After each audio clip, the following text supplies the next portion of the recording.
The Teen Phantom Part 13 in audio. They are brought to their senses by a fellow coming down the trail hollering to Jake and Jean. He is clean cut, perhaps the brains of the outfit. He has light brown hair, he has a serious attitude, yet he seems to enjoy humor. "Why didn't you let me know you were leaving? We thought you knew Frank."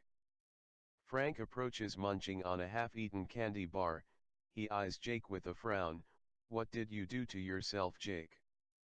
Jake does not answer, he just gives Frank a blank look. "He broke his wrist and hurt his back a little," Jean replies. "Did he bite his tongue off too?" "He never fails to run off his mouth even when he is asleep.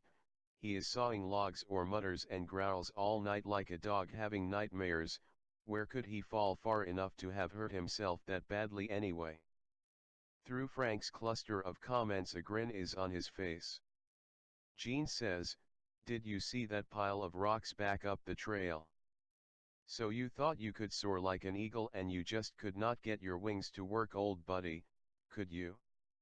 I didn't think you were that badly stoned." It is as if Frank is studying Charlotte.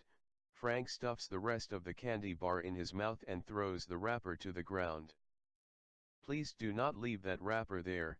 It is unkind to others who come to enjoy the wilderness, and it is harmful to the wildlife that must sustain their livelihood here also." Now Frank looks at Charlotte strangely while chomping on the rest of the candy bar. He swallows it and speaks emphatically. That is just what she would say. She must save the earth from its great destruction. "You must be her devoted fan, you remind me of her, even your eyes, and you both are haunting." "Yes, I am a very loyal fan, sir. If you speak of Tara Omi, I am sorry to learn that we haunt you. Neither of us means harm to anyone. We little Irish girls are alike in many ways. The Earth's friend they call her, my boy, Ted, and his mother insisted I take them to one of her lectures and movies. I don't know how they managed. We sat just 2 seats back from the front. Ted wanted to meet her, but at that time, she would not meet anyone. He was really broken up about it. He was very happy to get a seat in the front. She is his idol. He and his mother are recycling fools. You should be grateful, it seems you have a neat family." "Not really. That bitch is on my back about throwing anything out of the car window. I have to smoke outside whether it is 20 below or 120 in the shade. That kid in Denver will never get us men to see things her way." It sounds like the boy is much smarter than his father. If you be his father, he has a wise and caring mother, it seems, but I realize old dogs cannot learn new tricks. "So you see me as a dog, do you? You are a sassy little brat." "No, you are the one saying you live with a bitch. I did not. I am just being honest, straightforward, and as kind as I know how to be." "You are certainly not much for looks, but I will have to say you certainly have guts for a 10-year-old. Your assessment does not carry a gram of weight with me. I am glad it does not take gutlessness to be a good caring person. You may not know it, the big macho men thinking they are so tough, are just wimps burdened with an overload of ego. They do not have the stamina to control their own emotions." Frank stares into Charlotte's face, and says, "I should turn you over my knee, and give you a good old-fashioned spanking. Your mouth is getting too big for your britches. Do you truly think it would straighten me out, or just make you feel more like a cruel beast? It would not be kindly or wise of you. Evidently, you are unaware of intellectual superiority being far more successful than brute force." Frank is a bit angry perhaps, he is mostly confused. "Frank, why are you so bent out of shape, and insulting the little lady? She could probably teach us all a few tricks, even a little decency. Quit licking your wounds long enough to help me get Jake to the van. We need to get him to a doctor. My advice to you is, if you try, and I do mean try, such a foolish thing as you mentioned earlier, that old-fashioned spanking stuff, you had better be equipped with nuclear warheads. She looks as if she may have some kind of nuclear power built in. She may." Have a lot of allies who have a good bit more respect for her than it appears you have. So you are on her side. She would need no help to cause you to wish you had tended to your own affair. Of course it would be wise for me to be on the winning side. After all, the little lady did set Jake's arm so we could get him to the doctor with the least amount of trouble. She even offered to pay the doctor's bill as well. Pay the doctor's bill? Why the devil would she do that? She is just a real sweet kid. If you don't pick your candy wrapper up and take it out of here, she will probably carry that out for you too. Frank looks confused and a little embarrassed. He reaches down, picks the candy wrapper up and stuffs it into his pocket. Don't feel badly, Frank. I am sorry I said things to humiliate you. I am sure your wife and son is not trying to run your life or hurt you. You should realize they need space to live life as they see it.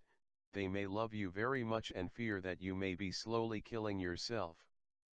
I hope none of you think I am trying to push religion on you, as I have no space in my intellect for a belief without facts and truth. You men are not happy the way you live your lives. You do not realize the great prison walls that encompass you and what slavery you are under. Frank seems very disturbed. What the devil are you talking about? I am a free man, I do right as I well please. Drugs, including nicotine and alcohol, are probably the worst tyrant that ever ruled the earth. Their prison walls are very high and secure. It takes an honest, sincere care and love for truth and facts with accomplices on the outside to make that great escape. Frank, you worry far too much about what your friends think of you. You are not living life as you see it. You may think this foolish. If you could have only one automobile in your lifetime and you treated it like you do your body, you would be hoofing it most of your life unless you died a premature death. Frank is pondering on what Charlotte has told him. I had never thought of it in that way. It is probably true. I hope you will come to realize before it is too late how fortunate you are to have the wonderful family that you have. Frank gives Charlotte a confused, apologetic look, hesitates for a time, then I will think about that, and he turns to help Jean with Jake. Charlotte glances at Jim, he lowers his head, turns and heads back toward the log on the little stub trail. He is shaking his head. Nikki dashes after him. Would you help me, Jim? He looks at her with a distant look of wonder, then says, help you do what? It is with an irritated attitude. Nikki speaks very low, retrieve the knife. With a rueful look Jim says, okay, I am sorry, Nikki. When they reach the tree, Jim puts both hands on the tree, he looks up at the knife as if he intended to climb the tree, then he turns to Nikki, forming a stirrup with his hands. They put their skilled teamwork in motion. Their professional teamwork retrieving the knife is neat and quick. Nikki carefully tucks the knife in under her belt, then she dashes down the trail with Lee walking following her. Jim and Charlotte stroll toward the log at the end of the little trail. Jim is really looking downcast, and she takes hold of his hand and gives it a squeeze. There is no response. Jim, you really sadden me when you are like this. Jim does not answer. Charlotte lets go of his hand and they continue toward the log. Jim reaches the log and sits down with his hands on his knees. He stares at the ground immediately in front of him. Charlotte stands looking at him. She tries to figure out what to say. She has never seen Jim so depressed and out of it. Jim must be doing some serious thinking. After a little while he begins to shake. Thinking he is crying, Charlotte steps forward and put her hand on his shoulder. She speaks very kindly. What's wrong, Jim? Jim just puts his forearms across his stomach, doubles up, and bursts out with such a fitful siege of laughter that it startles Charlotte. She withdraws her hand and she steps back a little with wonder and astonishment. She has never seen Jim in such a state of emotion. When he gets himself pulled together a little, she asks him what is so funny. He looks up with tears in his eyes. I was worried about you getting hurt, then I was very angry with you letting Jake off the hook. I have never felt so humiliated in my entire life. If it were not for all of that, I would probably have been laughing the whole time. Jim, I am so sorry I humiliated you, I just didn't know what else to do. You didn't humiliate me, Charlotte, Jake did. It was truly hilarious, you were just like David when he faced the giant, only Jake lived to realize how stupid he was. He thought he would catch you like a football, he did not expect you to come feet first and your kick would be like a mule. I hope his back is not broken, he was not walking very well, that thought makes me sick, Jim. I feel the same way now, when it was happening I hoped you would kill him. Oh no, Jim, you cannot mean that, it would have been horrible. I am sorry, Charlotte, I know I shouldn't have, but I did. I am very grateful that you didn't, but only for your sake. Jim, you should not think of it like that either, he is just ignorant and caught in a trap. It is hard to find your way in this world the way things are.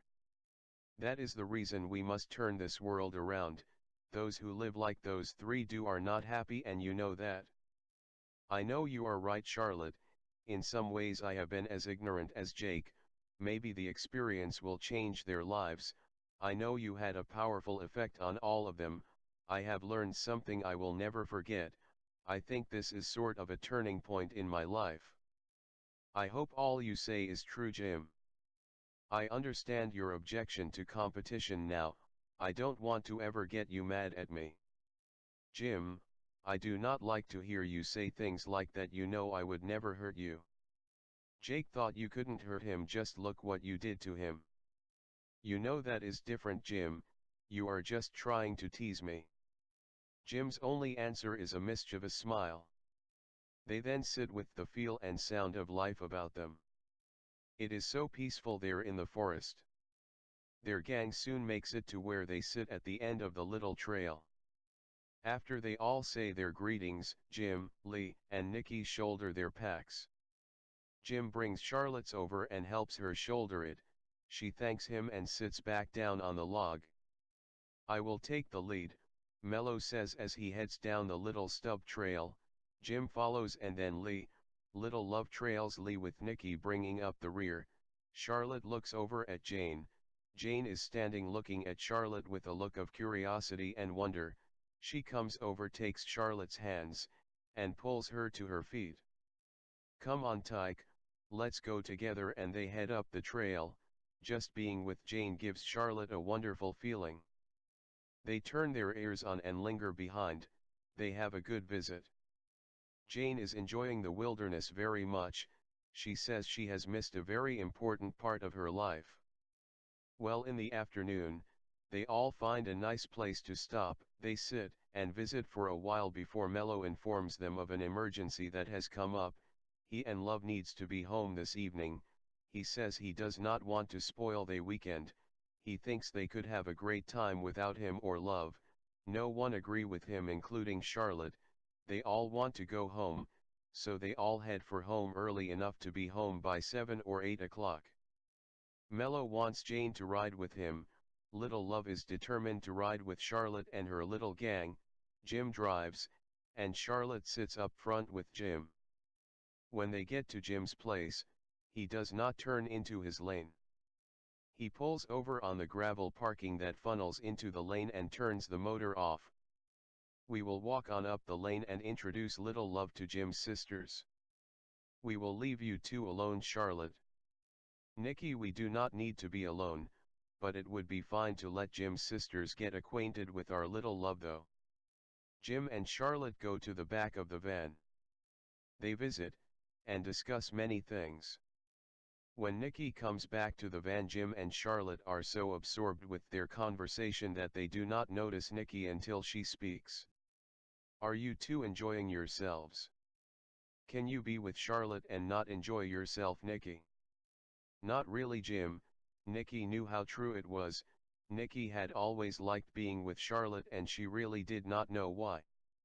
Jim makes a shocking statement, I have never seen Lee as fascinated with a little girl as he is with Love. You haven't missed a thing, have you? Love is Lee's total life source, he is totally possessed, Nikki says with a negative attitude.